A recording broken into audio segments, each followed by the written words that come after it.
سالگرہ میں ماحول بالکل نارمل تھا۔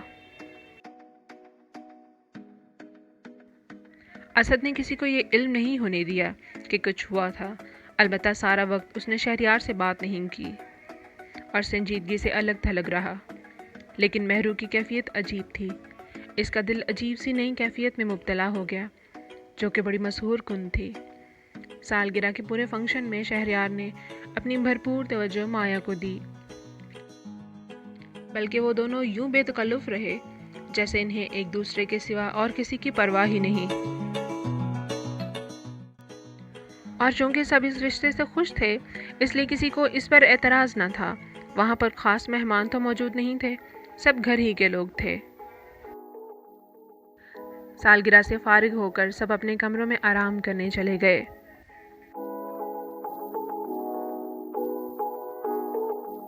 سوائے مہرو کے، وہ کچن میں رات دیر تک برتن دھوتی اور دوسرے کام کرتی رہی۔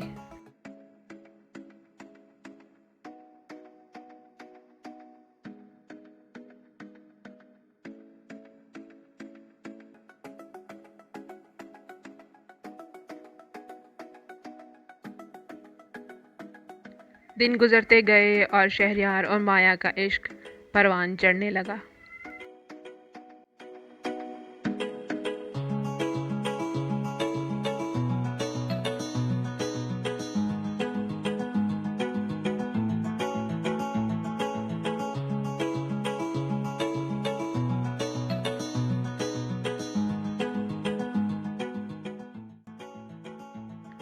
البتہ اسد نے کسی کو کبھی کچھ نہیں بتایا اور نہ ہی دوبارہ مہرو کو تنگ کیا۔ چند دن بعد حماد کا ایک روڈ ایکسیڈنٹ ہوا اور اس کے علاج کے لیے شہریار نے ایک بھاری رقم منظور صاحب کے حوالے کی۔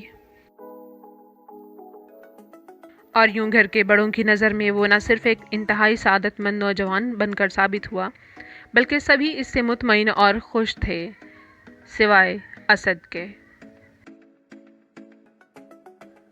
البتہ پھر تھوڑے دنوں کے بعد شہریار کے اچانک بدلتے ہوئے پیچیدہ رویے روز بروز سب کے لیے معمہ بننے لگے۔ ایک سرد شام کو جب گھر کے بڑے یعنی الماس، منظور صاحب اور زہرا کسی دور کے رشتہ دار کی فوتگی پر گئے ہوئے تھے اور انہیں رات دیر سے واپس لوٹنا تھا۔ وہ ہفتے کی شام تھی، اگلے دن سب کو چھٹی تھی، تو گھر کے باقی لوگ ٹی وی لاؤنج میں بیٹھے خوشگوار ماحول میں گپ شپ لگا رہے تھے۔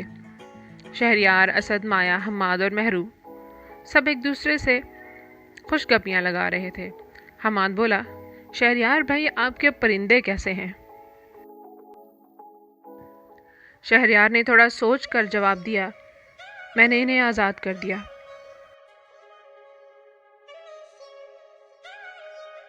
حماد حیران ہو کر بولا، بھائی وہ تو بہت قیمتی اور نایاب تھے نا؟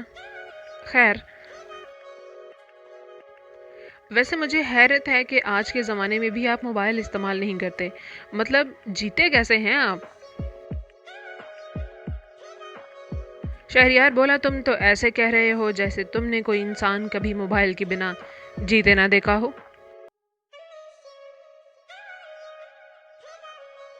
حماد بولا، ہاں تو ایسا ہی ہے، کم از کم ینگ جنریشن میں تو بالکل بھی نہیں۔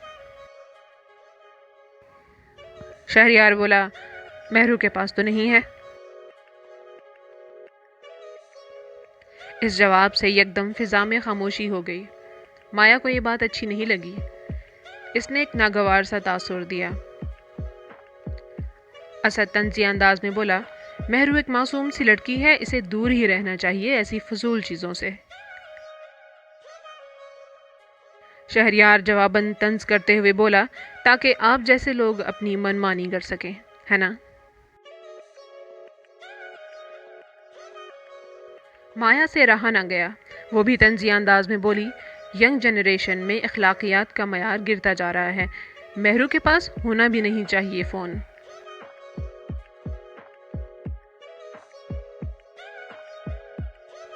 شہریار مذاق اڑانے لگا اور بولا، مایا یار، تم ینگ نہیں ہو، یا پھر تمہارا بھی اخلاقیات کا معیار گر گیا ہے؟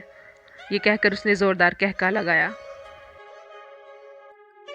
اور مہرو کو دے کر کہا، کیوں مہرو، صحیح کہا نا میں نے؟ مایا کو شہریار کا یوں مذاق اڑانا اچھا نہیں لگا، اور نہ ہی اسد کو شہریار کا مہرو کے حوالے سے ایسا تذکرہ کرنا پسند آیا۔